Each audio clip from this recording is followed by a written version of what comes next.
Hello everyone, I am Krishna. स्वागत है आप सभी का आपके अपने यूट्यूब चैनल हिस्ट्री कंसेप्ट में। जैसा कि हमने लास्ट वीडियो में पढ़ा था कि किस तरीके से जो फ्रांस का समाज था अलग अलग पार्ट्स में बटा हुआ था, वहाँ से एक मध्य वर्ग निकल कर सामने आया जिसने नेशनल असेंबली की स्थापना की थी और उस नेशनल असेंबली के विचारों से प्रभावित होकर जनता ने क्रांति की शुरुआत की थी।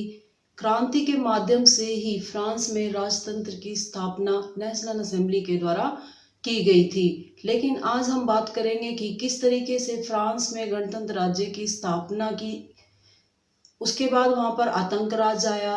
आतंक राज में कुछ कमियां थी तो वहां पर डायरेक्टरी शासन की स्थापना की गई थी और डायरेक्टरी शासन में तो ढेरों कमियां थी जिसकी वजह से वहां पर फ्रांस में नेपोलियन बोनापार्ट का मार्ग खुल गया था। चलो आज हम अपना टॉपिक स्टार्ट करते हैं कि फ्रांस में किस तरीके से गणतंत्र राज्य की स्थापना की गई थी। जो राजा था उसने संविधान पर हस्ताक्षर कर दिए थे। संविधान क्या था? संविधान था कि वहां पर राजतंत्र की स्थापना की जा चुकी थी। राजतंत्र जिसमें राजा की जो शक्तियां हैं उनको सीमित कर दिया जाता है और जो सरकार है उसको 3 पार्ट्स में डिवाइड कर दिया जाता है, विधायिका, कार्यपालिका और न्यायपालिका। इस तरीके से राजा ने संविधान पर हस्ताक्षर कर दिए थे। लेकिन सेकंड साइड क्या था? अपने पड़ोसी देशों के साथ में अपनी शक्तियों को वापस पाने की योजना बना रहा था। लेकिन इन सब बातों की जानकारी नेशनल असेंबली को लग जाती है और वह जो उसके पड़ोसी देश थे प्रशा और ऑस्ट्रिया के विरुद्ध युद्ध का प्रस्ताव पारित कर देता है। इस तरीके से जो युद्ध था वो अब सीधा जनता और राजाओं के बीच में आ चुका था। जनता अपने होठों पर एक तराना लिए हुए, एक भक्ति गीत लिए हुए आगे बढ़ रही थी क्योंकि वो महंगाई की मार से बिल्कुल तंग आ चुकी थी। उस टाइम पर उनके होठों पर एक गीत था, वो था मार्सिले गीत, जिसकी रचना रॉजेट दी लाइल के द्वारा की गई थी। आज जो मार्सिले गीत है आज वह फ्रांस का राष्ट्रगान है। अब लोगों को बहुत ज्यादा आर्थिक कठिनाइयों का सामना करना पड़ रहा था, लेकिन वो चाहते थे क्योंकि वो इन सब चीजों से छुटकारा पाना चाहते थे। इसी बीच उन्होंने छोटे छोटे क्लब बनाने शुरू कर दिए थे। क्लब क्या थे? क्लब में सरकारी जो नीतियां हैं, राजनीतिक पार्टियां हैं, उनके बारे में चर्चा की जाती थी। बिल्कुल ही जो निचले तबके के लोग थे, जैसे दिहाड़ी मजदूरी वाले, नौकर, जूता बनाने वाले, पेस्ट्री बनाने वाले, मतलब उन सभी के द्वारा एक क्लब तैयार किया गया था जिसको जैकोबिन क्लब का नाम दिया गया था। जैकोबिन क्लब का नाम ये पेरिस के भूतपूर्व कॉन्वेंट जैकब के नाम पर रखा गया था। अब क्लब बना लिया तो क्लब के जो सदस्य थे उन्होंने पहचान बनाने के लिए एक सिफारिश दी कि जिस तरीके से कुलीन वर्ग की अपनी एक पहचान थी कि वो ब्रिचेस पहनते थे। ब्रिचेस मीन्स होता है घुटना। इट मीन्स मतलब जो घुटने तक का जो कपड़ा होता था वो पहना करते थे। उसको पहनने के बाद पता लग जाता था कि यह आदमी इस वर्ग से संबंध रखता है। इस तरीके से ही जो जैकोबिन क्लब था, जैकोबिन क्लब के सदस्यों ने भी अपनी पहचान के लिए एक स्पेशल ड्रेस ऑर्गेनाइज की थी। वो क्या थी कि वो एक लंबी धारीदार पतलून और सिर पर रेड टोपी पहना करते थे। सिर पर रेड टोपी का मतलब था कि वो आजादी का प्रतीक है और जो लंबी धारीदार पतलून थी वो उनके कंपैरिजन में वो घुटना पहनते थे, तो उन्होंने लंबी धारीदार पतलून पहननी शुरू की थी। इसका मतलब होता था सोकुलात। सोकुलात मीन्स बिना घुटने वाला। अब उनको कुछ आजादी के प्रतीक भी मिल गया था, लेकिन वहां पर एक प्रॉब्लम ये भी थी कि महिलाओं को अधिकार नहीं दिए गए थे। महिलाओं को समान वेतन और समान मत का अधिकार नहीं दिया गया था। तो इसी बीच क्या हुआ कि महिलाओं ने भी अपने क्लब बनाने शुरू कर दिए थे।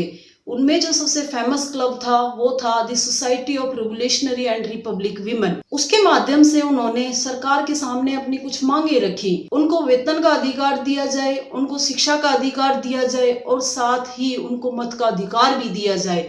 लेकिन इसी बीच कई महिलाओं को फांसी पर भी चढ़ा दिया गया क्योंकि सरकार चाहती थी कि जो क्लब हैं उनको बंद कर दिया जाए। लेकिन महिलाएं स्ट्रगल करती रहीं और अंत में उनको कुछ अधिकार भी दिए गए थे। समान वेतन का अधिकार दिया गया था, समान शिक्षा का अधिकार दिया गया था, लेकिन फिर भी उनको मत का अधिकार नहीं दिया गया था। वो लड़ती रही, उन्होंने स्ट्रगल किया और आगे चलकर 1946 में उनको मत का अधिकार दिया गया था। अब वापस हम बात करते हैं कि जो जैकोबिन क्लब था, क्लब बना लिया गया, उनकी पहचान भी बन गई थी। इसी बीच उन्होंने क्या किया, जो क्लब था, क्लब ने युद्ध की योजना बना ली थी। युद्ध की योजना उन्होंने, जो लुई 16 था, वो उसके द्वारा जो शोषण किया जा रहा था, वो बिल्कुल तंग आ चुके थे, तो वो उन सब से छुटकारा पाना चाहते थे। तो 10 अगस्त 1792 को उन्होंने राजा के महल पर हमला बोल दिया। राजा को गिरफ्तार कर लिया गया था और जो उसके अंगरक्षक थे उनको मार डाला था। अब राजा बिल्कुल डर चुका था। जो जैकोबिन क्लब चाहता था कि फ्रांस में गणतंत्र राज्य की स्थापना हो, तो राजा ने 21 जनवरी 1792 ईस्वी में यह स्वीकार कर लिया कि राजतंत्र को समाप्त किया जाए और वहां पर गणतंत्र की स्थापना की जाए। इस तरीके से वहां पर गणतंत्र राज्य की स्थापना हो गई थी। गणतंत्र क्या है? गणतंत्र होता है जो सरकार है उसका चुनाव सीधा जनता करती है। जो शासन होता है वो वंशानुगत नहीं होता है। जनता प्रतिनिधि का चुनाव प्रत्यक्ष अप्रत्यक्ष रूप से करती है। अब आगे क्या हुआ कि जो राजा था उसको देशद्रोही करार करके 21 जनवरी 1793 ईस्वी में फांसी दे दी गई। तो अब जो शासन था वो निकलकर रोबेस्पियर के हाथों में आ था, जो कि जैकोबिन क्लब का नेता था। उसके बाद वहां पर आया आतंक राज, जो 1793 से 94 ईस्वी तक का जो काल था उसको आतंक राज के नाम से जाना जाता था। अब जो पावर थी वो मैक्सिमिलियन रोबेस्पियर के हाथों में आ चुकी थी। उसने जो अपनी नीतियां थी उनको इतनी सख्ती से लागू किया कि चारों ओर त्राही त्राही होने लगी थी।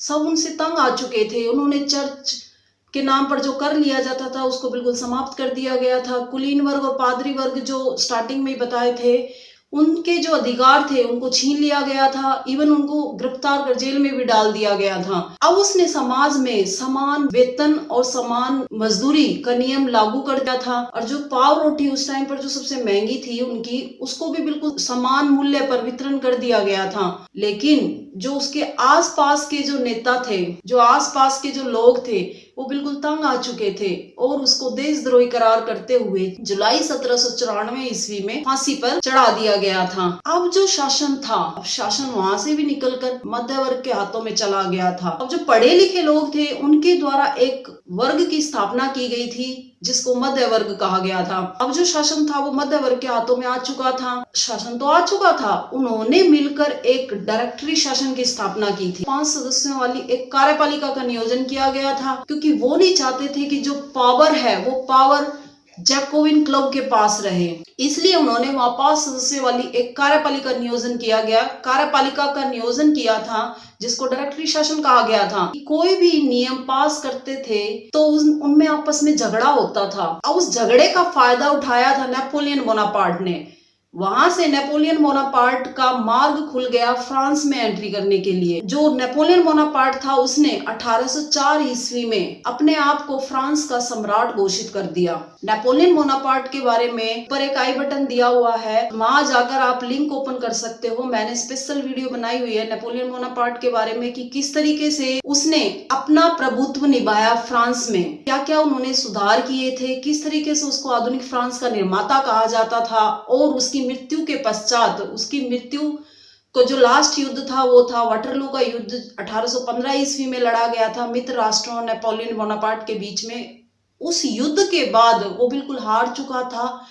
उसको सेंट हेलेना द्वीप भेज दिया गया था। वहां उसकी 5 मई 1821 ईस्वी में मृत्यु हो जाती है और जो फ्रांस का प्रभुत्व है उसी युद्ध के साथ में समाप्त हो जाता है। जो क्रांति थी वो फ्रांस में न रहकर यूरोप के बाकी हिस्सों में फैल गई थी। हमारा जो टॉपिक है वो खत्म हो चुका है। अगर आपकी फिर भी कोई क्वेरी रह जाती है फ्रांस की क्रांति के रिगार्डिंग तो आप नीचे कमेंट बॉक्स में लिख सकते हैं। अगर आपको मेरा ये वीडियो अच्छा लगा तो लाइक करें, मेरे वीडियो को शेयर करें अपने फ्रेंड्स के साथ ज्यादा से ज्यादा और सब्सक्राइब करें मेरे चैनल को।